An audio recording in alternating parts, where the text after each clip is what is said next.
whenever I come and sit here, Uh-huh. she hears me speaking, she comes to sit with me. What's up, guys? Welcome to our channel, GeLa Language Online 講師の左半身です。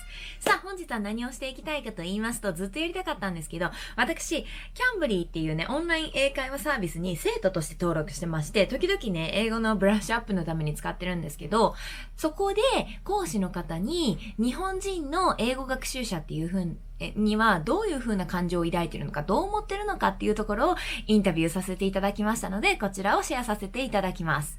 で、Camblyっていうのはオンライン英会話サービスでもうオールイングリッシュでネイティブの方と話せるっていうのが売りになってます。なので、イギリスとかアメリカとかカナダとかもリアルガチ、ネイティブカントリー。の方と話していただけるっていうサービスなんですけれども、これから先ね、英会話サービス検討してる方もそうですし、今やられてる方っていうのもこういう風に質問したらいいんだなとかっていうのも参考にしていただけたら嬉しいです。Okay? それでは早速やっていきましょう。Let's get started. Hello. Hi. Hi there, how are you? I'm good. How are you? All right, very good. We finally met. Yeah, finally. And thank you so much for replying me back soon after I messaged you. Oh, that's no problem. That's, if I'm online Cambly, I would always reply to a message immediately. Wow, that's a good teacher. Well, I think that's just my personality. I guess I'm a responsible person, I think. I see. Okay. What do you think about Japanese students? I mean, like, generally speaking, they know a lot of vocabulary and grammar, but they are shy and hesitate to talk a lot. What do you think? I think I've always, this is not necessarily students on Cambly, but I think Japanese people in general, the stereotype that I've always had about Japanese people all my life is that you're very quiet, reserved, shy. You're not like outgoing. You're not loud. You're respectful. And I guess that applies to students too. Although some Japanese people on Cambly are very talkative. But some are pretty quiet too. But I could say the same thing about people from Saudi Arabia and from Turkey and from Brazil and China.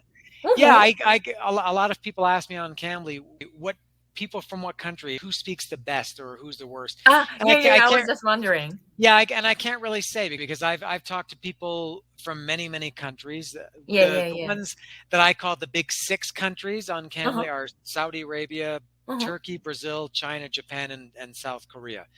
I've talked to people, that are very high level and very talkative and, they like to talk.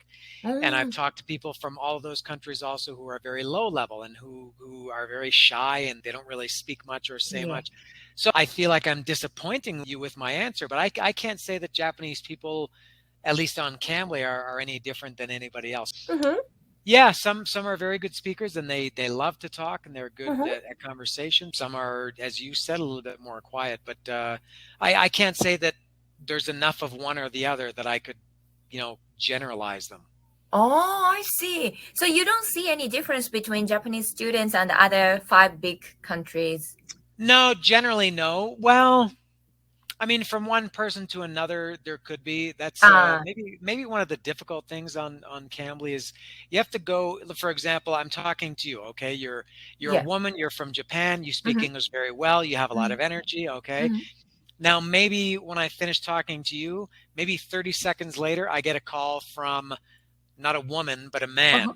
And not from Japan, but from Saudi Arabia, and not young like you, but maybe in his 60s, and not full of energy. Maybe he's very, quiet and reserved, and it's very difficult to adjust yourself to adjust and very quickly. I always think it's like when you're driving on the highway and you're driving 130 kilometers an hour, and then when you get off the highway and you're in this city and there's traffic. It's such a shock, and sometimes it's frustrating. That's great example. I totally understand. One thing I will tell you that I love about Japanese people, including you tonight, they always call on time. When they make reservations, they always call on time. They're never late. So a lot some of people on people Cambly, when they don't. No, some people are, a minute or two late. I can understand that. But some people are, 3, 4, 10 minutes late, 15 minutes late. And some of them do that regularly. Like I have some regular students who make, 1 or 2, maybe 3 reservations a week, and every time they're 3-4 minutes late. Wow. And, but no, Japanese people always call on time.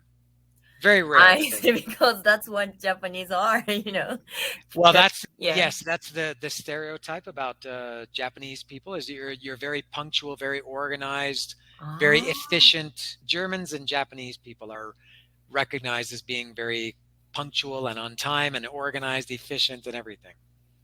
Totally Canadians agree. too.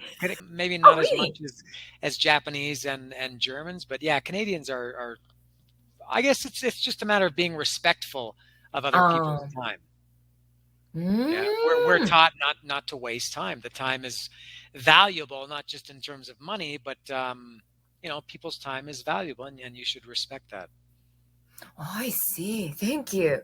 Do you feel uncomfortable when you find some minor grammatical mistakes, like you miss out the or da or stuff like that? Depends. I've been teaching English for 15 years. The whole life for the last 15 years, both work and personally, has been around people who speak English as a second language. Oh. So I hear mistakes all the time, and sometimes people on Cambly will tell me, I want you to correct every mistake, which is good for some people. But the thing that's difficult is there are some people that, not necessarily Japanese people, they can't make a sentence without making at least one mistake. Everything that comes out of their mouth is a mistake. And I think, well, I can't correct every mistake because we'd never be able to have a conversation. So it depends on the student. It depends on the type of mistake. It's frustrating sometimes too, because I correct mistakes and sometimes people don't even care. They just go, I'll explain something to them and they go, oh yeah, okay. And then they just keep talking. Really? They don't care. Some people are very appreciative of it. And I see some people even write down the notes, or they say, oh, I'm glad you told me that, because I've been making that mistake for 2 years and nobody's told me.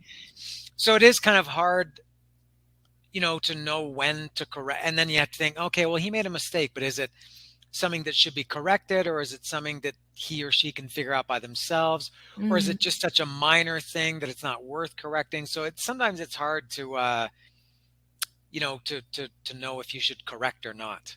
Right. Because I feel like it's so hard to find the teacher who corrects me every time I make mistakes.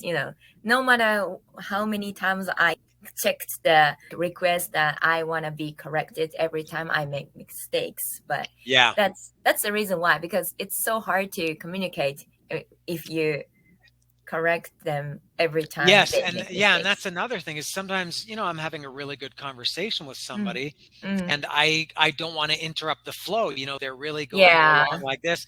And again, to use it as a driving metaphor, imagine you're driving, everything is smooth sailing, and then all of a sudden the traffic stops. You don't like that, right?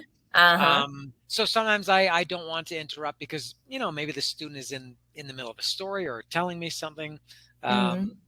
Sometimes I'll write it in the chat box and then maybe correct it when they're speaking. But it's it's different every time. You're kind of constantly evaluating what you should do or think about, well, should I correct or not correct? Or then there's some things that are more like slips when they say he instead of she, or when they say before instead of after. Those are, they know, but those are just like little slips. They're not actually mistakes.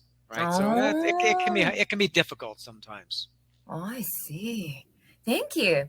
Oh, can you give the Japanese learners some message? Yeah, I wish I could give you some really deep, thing that's going to really help you, but it really is just as simple as you just have to practice and be patient. Right. Practice and patience is what you need. Yeah, patience is important.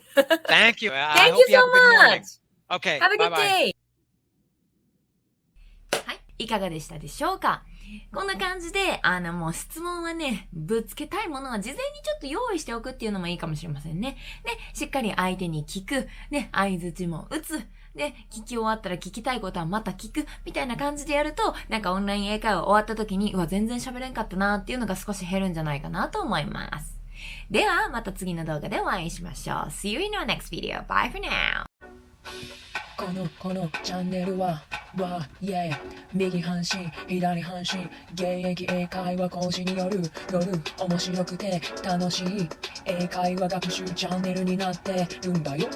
だからまずはチャンネル登録よろしくお願いします。